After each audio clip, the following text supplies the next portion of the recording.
ನಮಸ್ಕಾರ ವೀಕ್ಷಕರೇ, ಇವತ್ತು ಭೀಮನ ಅಮಾವಾಸ್ಯೆ ಹಬ್ಬ. ಈ ಭೀಮನ ಅಮಾವಾಸ್ಯೆ ಹಬ್ಬವನ್ನೇ ಜ್ಯೋತಿರ್ಭೀಮೇಶ್ವರ ವ್ರತ ಎಂದು ಕರೆಯಲಾಗುತ್ತದೆ. ಪ್ರತಿ ವರ್ಷ ಆಷಾಢ ಮಾಸದ ಕೊನೆಯಲ್ಲಿ ಭೀಮನ ಅಮಾವಾಸ್ಯೆ ಬರುತ್ತದೆ.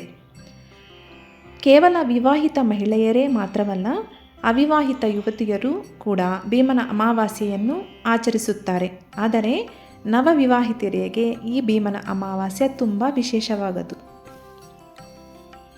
ಆಷಾಢ ಮಾಸದಲ್ಲಿ ಗಂಡನಿಂದ ದೂರ ಉಳಿದು ತವರಿಗೆ ಹೋಗುವ ನವವಿವಾಹಿತೆ ಮಹಿಳೆಯರು ಭೀಮನ ಅಮಾವಾಸ್ಯ ದಿನದಂದು ಪತಿಯ ಪಾದಪೂಜೆ ಮಾಡಿ ಮತ್ತೆ ತಮ್ಮ ಸಂಸಾರವನ್ನು ಪ್ರಾರಂಭಿಸುತ್ತಾರೆ. ವಿವಾಹಿತ ಹೆಣ್ಣು ಮಕ್ಕಳು ತಮ್ಮ ಗಂಡನ ದೀರ್ಘಾಯುಷ್ಯಕ್ಕಾಗಿ ಭೀಮನ ಅಮಾವಾಸ್ಯೆ ಎಂದು ಪೂಜೆ ಮಾಡುತ್ತಾರೆ. ರುದ್ರದೇವನ ಮತ್ತೊಂದು ಹೆಸರು ಭೀಮ ಎಂದಾಗಿರುವುದರಿಂದ ಈ ಅಮಾವಾಸ್ಯೆಯನ್ನು ಭೀಮನ ಅಮಾವಾಸ್ಯೆ ಎಂದು ಕರೆಯಲಾಗುತ್ತದೆ.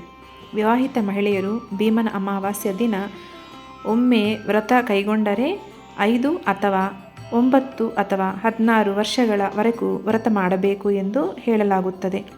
ಈ ದಿನ ಮಹಿಳೆಯರು ಶಿವಪಾರ್ವತಿಯನ್ನು ಆರಾಧಿಸುತ್ತಾರೆ. ದೀರ್ಘ ಸುಮಂಗಲಿತತ್ವವನ್ನು, ಸಂತಾನ, ಪತಿಗೆ ದೀರ್ಘಾಯುಷ್ಯವನ್ನು, ಆಯಸ್ಸು, ಯಶಸ್ಸು, ಸಂಪತ್ತು, ಸಂತೋಷವನ್ನು ಶಿವ ಮತ್ತು ಪಾರ್ವತಿ ಕರುಣಿಸುತ್ತಾರೆ ಎಂಬ ನಂಬಿಕೆ ಇದೆ. ಇವತ್ತಿನ ನೈವೇದ್ಯಕ್ಕೆ ಕಡುಬುವನ್ನು ಮಾಡುತ್ತಾರೆ.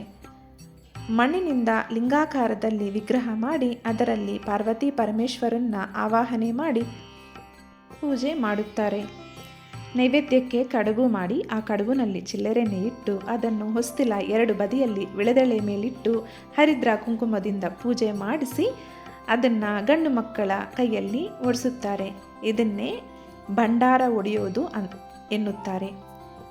ಇದು ಇವತ್ತಿನ ಭೀಮನ ಅಮಾವಾಸ್ಯ ಬಗ್ಗೆ ವಿವರಿಸುವಂಥ ವಿಡಿಯೋ. ಈ ಭೀಮನ ಅಮಾವಾಸ್ಯ ಹಬ್ಬ ಯಾವ ಪ್ರದೇಶದ ಜನ ಮಾಡುತ್ತಾರೆ ಅಂದರೆ, ಆಂಧ್ರ ಕರ್ನಾಟಕ ಗಡಿಭಾಗದಲ್ಲಿರೋ ಕೆಲವರು ಈ ವ್ರತವನ್ನು ಆಚರಣೆ ಮಾಡುತ್ತಾರೆ.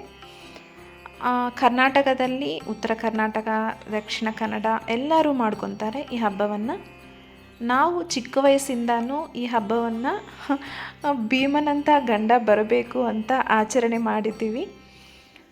ಮದುವೆ ಅಂದರೆ ಚಿಕ್ಕ 3 ವರ್ಷದ ಹುಡುಗಿಯಿಂದನೂ ಮದುವೆ ಆಗೋ ತನಕನೂ ನಮ್ಮ ಮನೆಯಲ್ಲಿ ಈ ಹಬ್ಬ ಆಚರಣೆ ಮಾಡುತ್ತಾರೆ.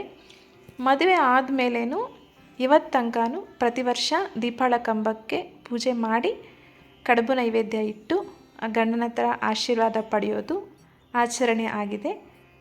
ಈ ಹಬ್ಬ ಅಂದರೆ ಶ್ರಾವಣ ಮಾಸದಲ್ಲಿ ಬರುವಂಥ ಮೊದಲನೇ ಹಬ್ಬ, ಅಂದರೆ ನಾಳೆಯಿಂದ ಶ್ರಾವಣ ಮಾಸ. ಹಬ್ಬಗಳ ವಾತಾವರಣಕ್ಕೆ ಒಂದು ವೆಲ್ಕಮ್ ಮಾಡುವಂಥ ಹಬ್ಬ ಅಂತಲೇ ಹೇಳ್ಬೋದು. ಈ ವಿಡಿಯೋ ಎಲ್ಲರಿಗೂ ಇಷ್ಟ ಆಗಿದೆ ಅಂತ ಅಂದ್ಕೊಂಡು ಶಿವ ಪಾರ್ವತಿಯರ ಆಶೀರ್ವಾದ ಎಲ್ಲರಿಗೂ ಇರಬೇಕು ಅಂತ ನಾನು ಅಂದ್ಕೊತಾ ಇದ್ದೀನಿ. ಹೋಪ್ ಈ ವಿಡಿಯೋ ಎಲ್ಲರಿಗೂ ಇಷ್ಟ ಆಗಿದೆ ಅಂದ್ಕೊಂಡು ಥ್ಯಾಂಕ್ಸ್ ಹೇಳೋಕ್ಕೆ ಇಷ್ಟಪಡ್ತೀನಿ. Thank you so much.